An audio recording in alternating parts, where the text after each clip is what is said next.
A conservative party that is too conservative, a conservative party that is too liberal, a conservative party that needs to go to the centre. These are the arguments being made by the new Tory hopefuls who want to be the new leader of the official UK Conservative Party. Well, as you can already tell, all of these messages are, pretty conflicting. Pretty conflicting indeed.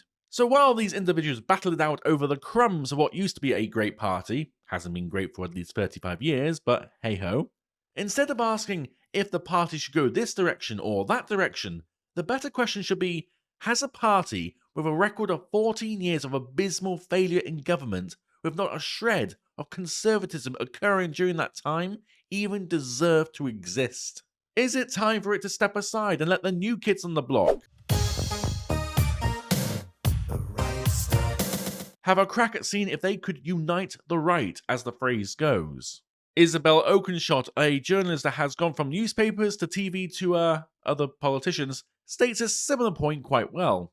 Who cares who is in charge of a party that has just lost 2/3 of its MPs and is totally discredited? After 14 years of policy failure and a betrayal on immigration that has changed our country forever, even the most die-hard conservatives admit their party faces an existential crisis. Each and every day, the terrifying consequences of their abject failure to protect our borders and control immigration become more evident. The Tories will be blamed for this forever, and deservedly so. On this issue, Isabel is correct. Now, for those overseas who are not aware, the Tories were responsible for the awful Rwanda policy, which I have covered in a previous video, check it out down below. That policy essentially emboldened people to come to the UK via small boats off the coast of France. Some would argue these boats are the makings of an invasion force, as they primarily consist of young men of fighting age, and they would be right.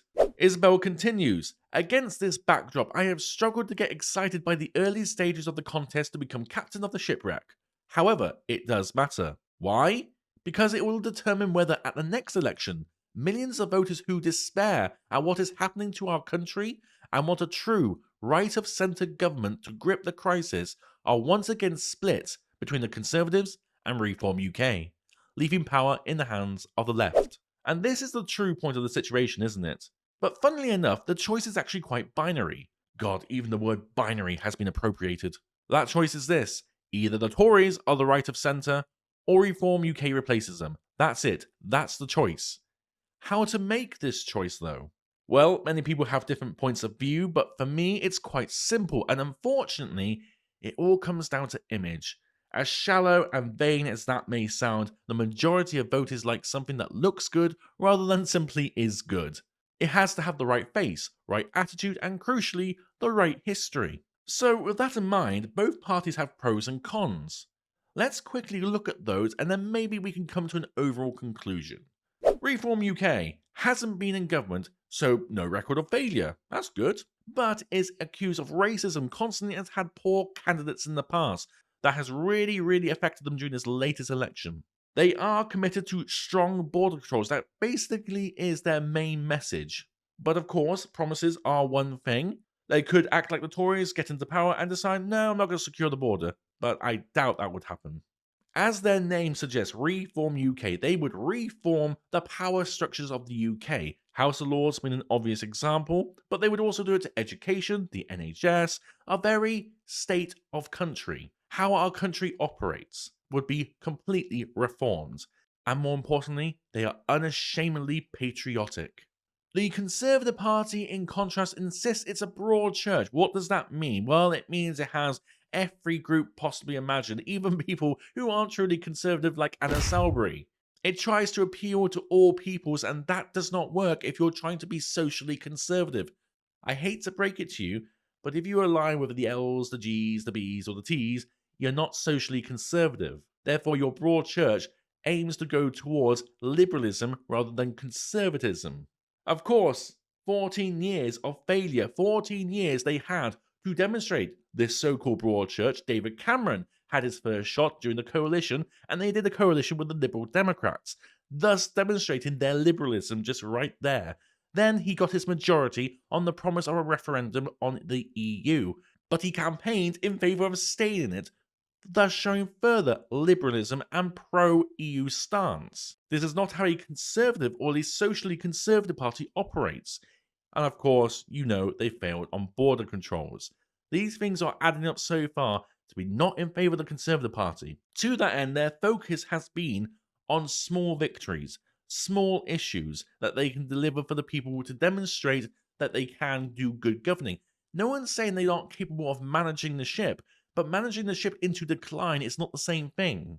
Patriotism does exist inside the Conservative Party. I've seen it through candidates, I've seen it through MPs, I've seen it spread across, but it is in small groups. It is not uniformed. The idea of what makes you patriotic changes from one MP to another MP. So when you look at these bullet points, of course there have been many issues for both parties, this is simply a summary. It comes down to what do you prioritize? What looks good or what is good? Well, simply based on the points I've raised, the answer is, well, neither. Neither party qualify currently on this metric, which is the real problem. They need to be. So out of these two, who do I believe currently has the capacity, if they organize and stick to their core beliefs and do not falter from those beliefs, can unite the right, as they say? It has to be Reform UK, on that simple argument of image. Yes, the last election they had some candidates that let them down, but as their name states, reforms in that process of selecting candidates has already begun. But also, they have the capacity to attract a whole new crop of people who are traditionally conservative, who are under 40, who would otherwise not join the current Conservative Party. It's not so much uniting the right. It's uniting the new right, the true right. There is already talk of defections from the few Tories still in Parliament to Reform UK even now. That alone should tell you which party should be there and which party should not. I genuinely feel that the next 5 years could transform the British political landscape into one that is much more aligned with the people. However, and it's a big however, it may all be too late. Within 5 years of this Labour government, we may be on the verge of, and I'm going to say the word, civil war. Yes, I know I sound like Tim Cast right now. So to that extent, why am I proposing such an extreme scenario? Well, with Labour allowing all fake asylum seekers into the country to attack our people with impunity, that is what they're doing. They are allowing the ones that are already here, the ones that are set for deportation, to be allowed to be here. These people in 5 years will all be eligible to vote, plus the next crop that come over the next 5 years. They will all vote Labour, because why wouldn't you? Why wouldn't you vote for the people that just hand out British passports like 10p sweets? And in doing this, the cycle will continue. The importing of voters, that is, until someone in the public, and it will happen, will say no. May say no, rather. And that could be the catalyst that begins said civil war. I hope it doesn't, of course. I wouldn't want that to happen. But the British people have been patient for a very long time. How much longer do you think they will be? If you keep defying the will of people, don't be surprised when those people fight back. But anyway, thank you for listening to my rabbiting, and until next time, God bless.